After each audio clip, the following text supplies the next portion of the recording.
Hello. Hi, good morning. Welcome back for those of you that are joining us from yesterday. It's the final day of the EuroBest Festival today. We're starting the first session slightly later than scheduled, but thanks for bearing with us. Our first two speakers this morning have been on a very exciting journey around Africa, exploring creativity and technology. They're going to be telling you about that. Please give a very warm welcome to our first speakers of the day. This is Gillian and Rachel from Nia Onim. Thank you.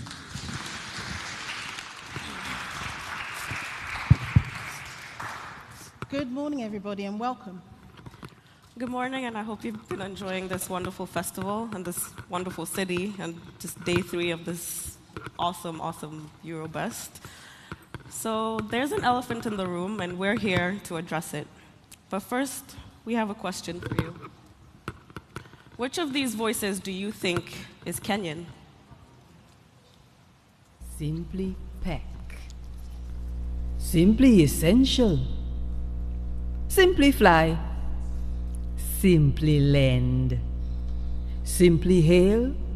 Simply pay.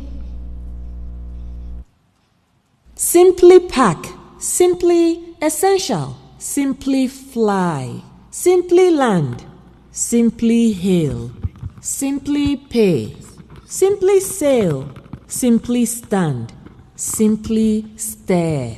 Put your hands up in the air. Simply pack, simply essential, simply fly, simply land, simply hail, simply pay, simply sail, simply stand, simply stare. Do you think it's number 1? How many of you think it's number 2? How many of you think it's number 3? The answer is none. Does this surprise you? Should we care?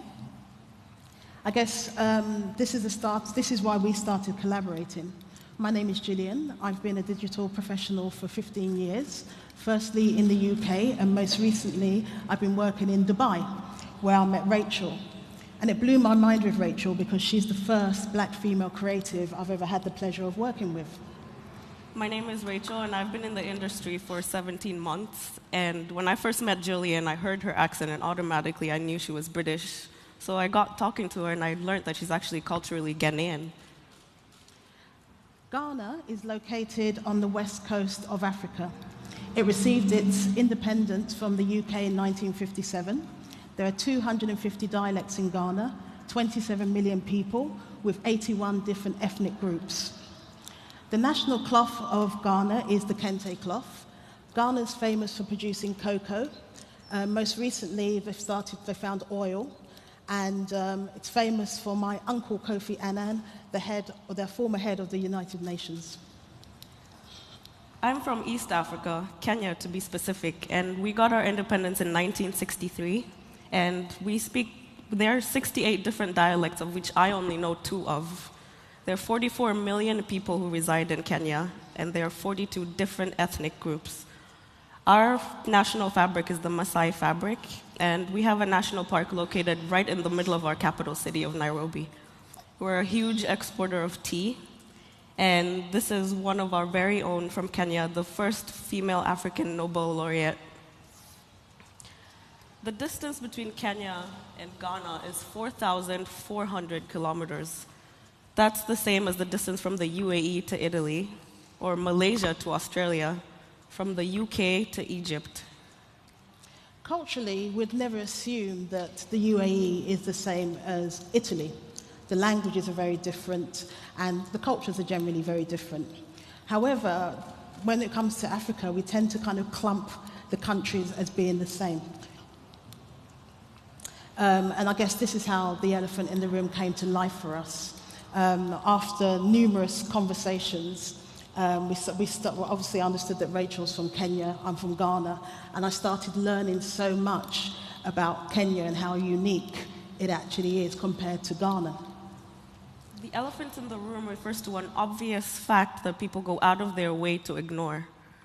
We've become so accustomed to seeing Africa like this, when really it's this, with 54 different unique countries, with 3,000 languages, with Arabic, English, Portuguese, French, and 2,996 different languages spoken within this vast continent. In 2016, 6 of the fastest growing economies were located in Africa: Mozambique, Ivory Coast, Congo, Ethiopia, Tanzania, and Senegal. However, $43 billion in aid is sent to the continent. But on the bright side, at least $52 billion is sent to the continent by Africans living outside of the continent. And that's kind of just a generic number, because that could easily be doubled, because all transactions are kind of impossible to track.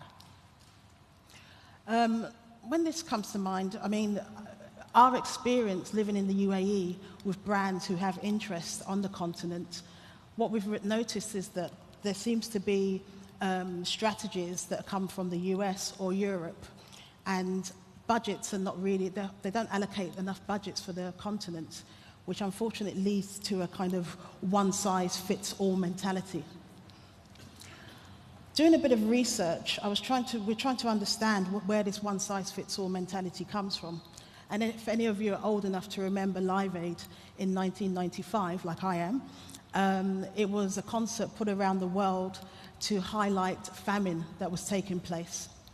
If you look at the advertising or the branding, you'd think that the famine was actually taking place in the whole of Africa, when the reality is that the famine was actually taking place in East Africa, specifically Ethiopia. And we had the pleasure of traveling to Ethiopia in September. And when we were going, people kept on asking us, oh God, what is it like there? Are people still starving? What is actually happening? And I'm pleased to say that it's actually quite a thriving country in that sense, agriculturally wise.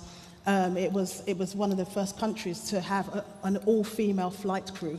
There's also a metro that runs through, the first metro in sub-Saharan Africa, which is fantastic. So we fast forward to 2012, where we see a map meme created by one of the most influential nations, the USA, and we still see a lumping of like the top 10 countries desert, and the bottom is diamonds, where Kenya is Obama's birthplace. So we decided to have a little fun with this and create a map meme of our own of how the entire world viewed Africa just last year, 2015. The outbreak of Ebola started in Liberia and spread to these few countries around the world, and you can see Italy is also one of them.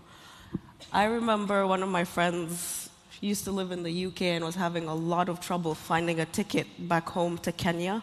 When you can see on the map, Kenya is nowhere close to any of the affected nations, so this is a danger of lumping the whole continent as one.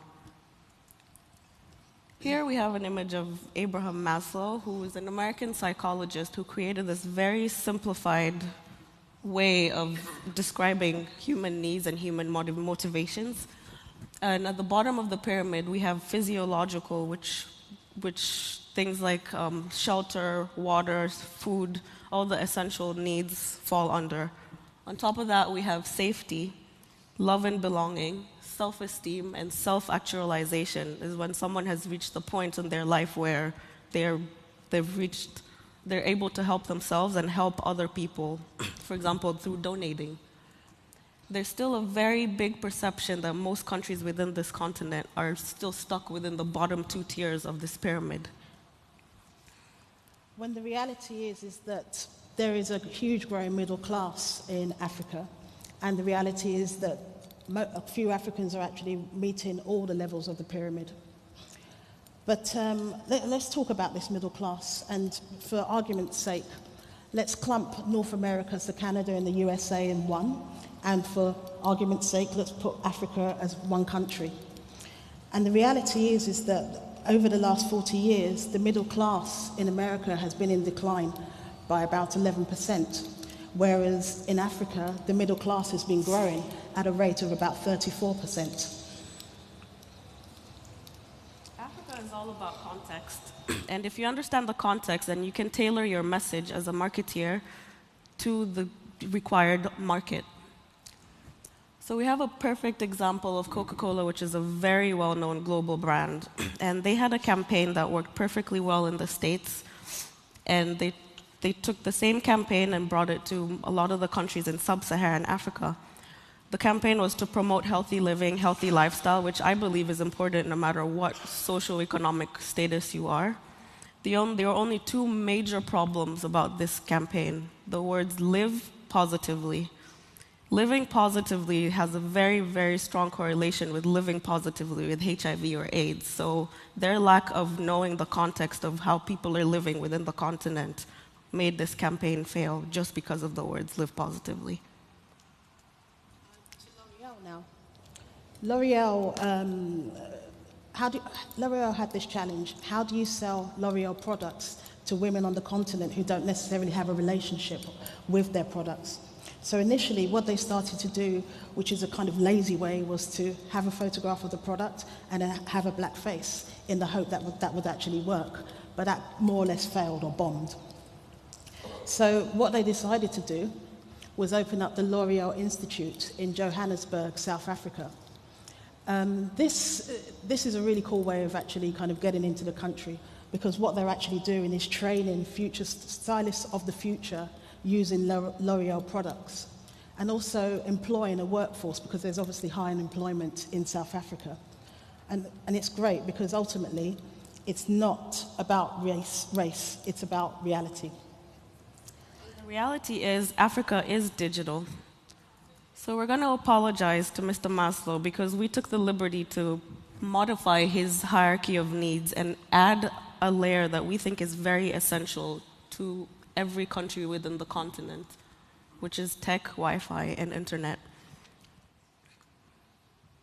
So from this point on, I think we're going to stop referring to Africa as one entity, and we're going to start looking at the individual countries on the continent. This beautiful image of a Kenyan shepherd on his mobile phone. Mobile is having a huge effect on the continent, or in Kenya, for example. And the reality is that 68% of people have bought smartphones in Kenya. That's the equivalent of 1.8 million devices. And what we've found in our research is that Kenyans tend to use mobile payments such as M-Pesa to make transactions via their mobile phones, which we haven't even got to yet. Next is a slide about how mobile is being used in Ghana. Go back.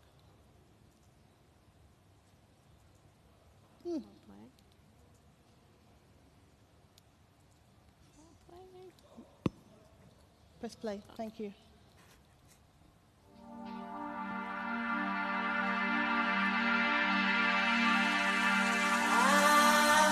Timusi obi wo a o take action bi ma wa won ye no timusi ade a wo ye wonno medin di ma we tu abudmanaf metika so afanko eye awutu senya program me fa no me nsem ye nse say enyi ma na say timinyi sa 3 times nse say na na me fam no adwuni ye me be pray say ana mafom obi na nipa na ye misa but na me wogidi o me so mu say enye den ya menya na menya na fofo so na o mo kire me say ye empire Christian for ye empire bobi wa ye nko ebi ma anwea o de sere wa fusu a ma na nyina say te to so for no na me ko na madam geti e register me ma oba midwife timinya omo nkyerɛkyerɛ no ebo ame ma ene menya ba ato me naso so no omugusu a ekyerɛ ema me nkyerɛkyerɛ Sunday we ya kura omo frɛ me ema me nkyerɛkyerɛ de metie ne bi ne kwan message ya metie ne seseye na dua ne diem ene kwan a obefa so a owie a omof ntonko so aso ema no nofo me do mo ncheche na ye ma me pa sanso mo menya ba mepɛ sɛ mede me ba no kɔ clinic. And some more take for mama and say, and no Wednesday, I was sending me ban a corner even. The mood drew, and a draw, and the bell one. Yin same, quite a me fast for fun. Ya, and I meet you in same, a bass on. Once with this, say, I can't want to be mamma, and temper Miss Canamide, my cotton. Tell my man in the don. Near with GD, be so walk round the idea be born inside. Tea, Maggie, would take no sweat.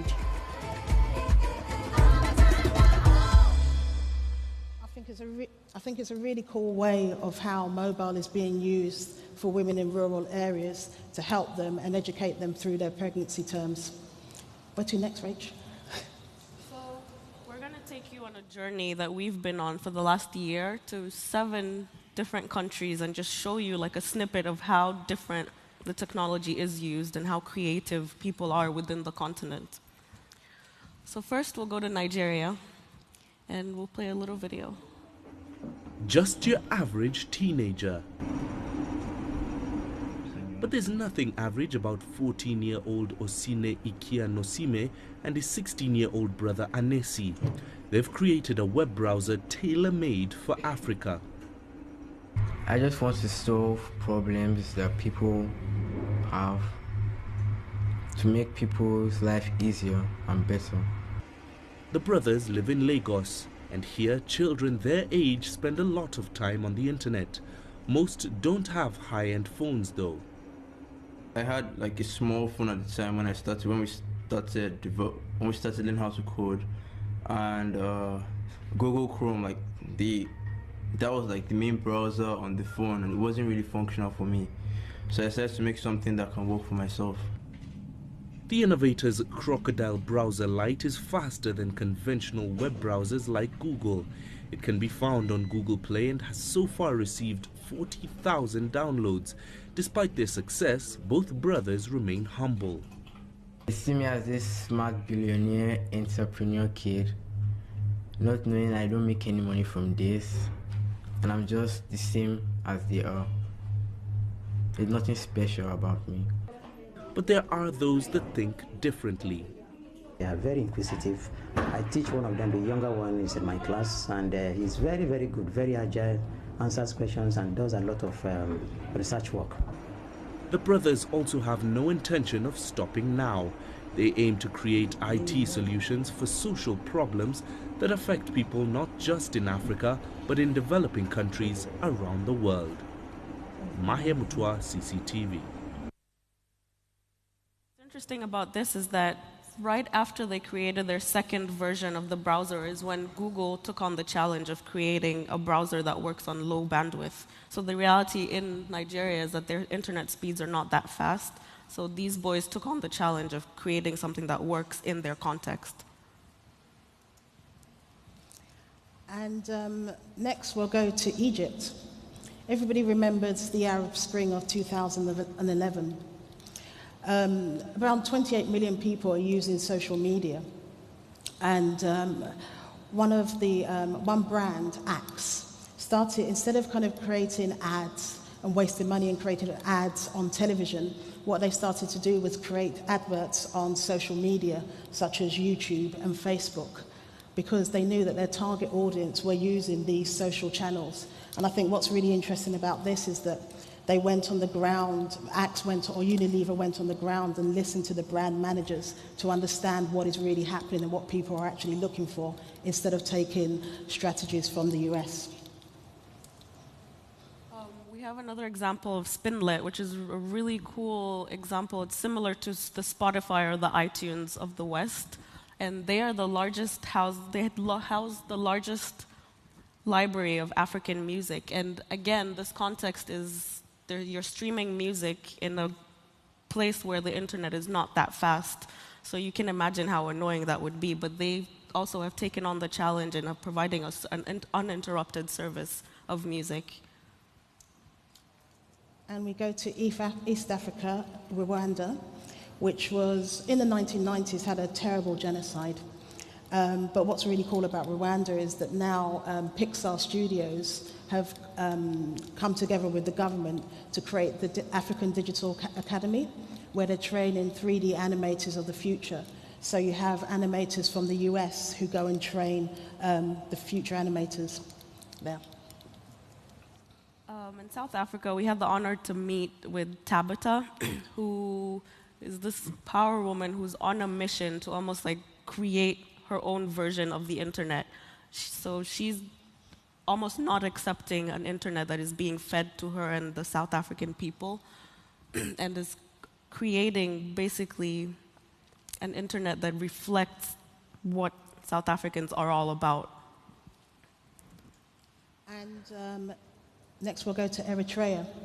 Eritrea, located on the east coast of Africa, arguably one of the most secretive nations.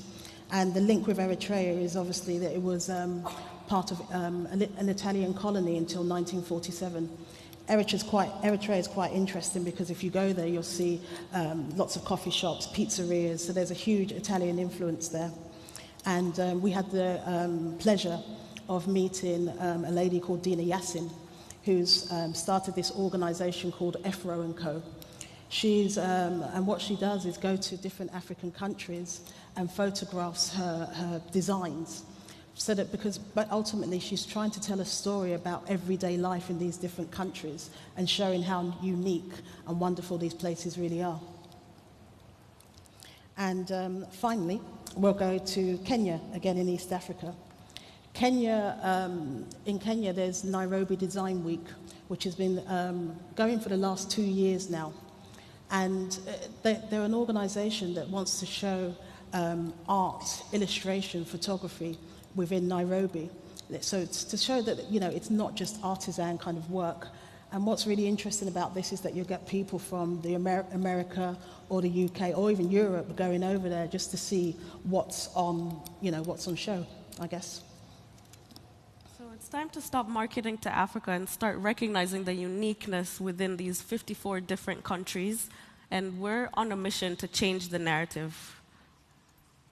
This is a symbol from Ghana. It's an Adinkra symbol. And it's Naya Onim, which actually means it's a symbol of knowledge, lifelong education, and the continued quest for knowledge, which is basically what we're about.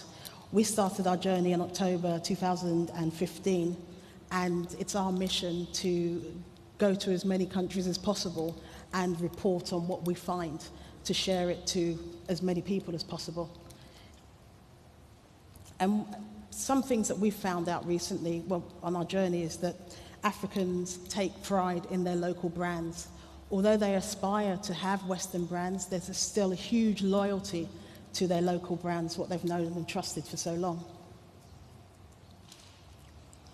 We need to unlearn the little we do know and open our minds and almost defy the urge to follow conventional methods of marketing, because this continent is definitely not conventional.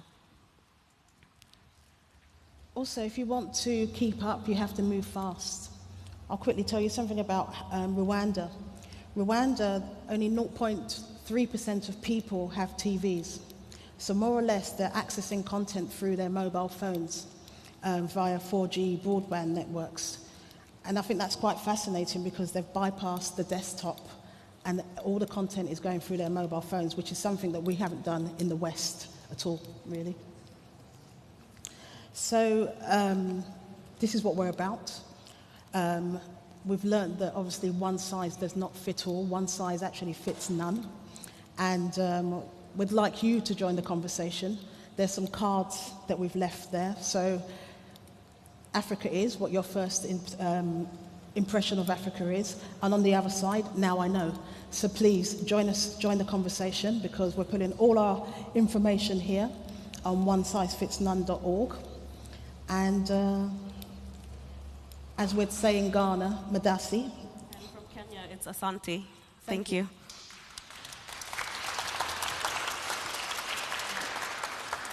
Thank you. Thank you very much. That fascinating session. Thank you, Gillian. Thank you, Rachel. Guys, stick with us. The next session starts at 11:30. Come back here and you can learn all about creativity. or Croatian creativity, in other words. See you soon.